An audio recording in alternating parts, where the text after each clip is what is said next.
ప్రాణం అని విన్నవించు ఈ పాటని. నువ్వు నా ప్రాణమని విన్నవించు ఈ పాటని.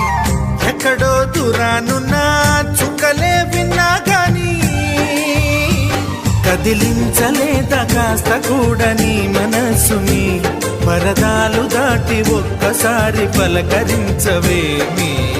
అందరినీ ఇలా వెంటపడి అడగాల సరదాగా నువ్వే ఎదురైతే సరిపోదా. నిద్రపోతున్న రాత్రి నడిగా గుటికి చేరిన గువ్వల నడిగా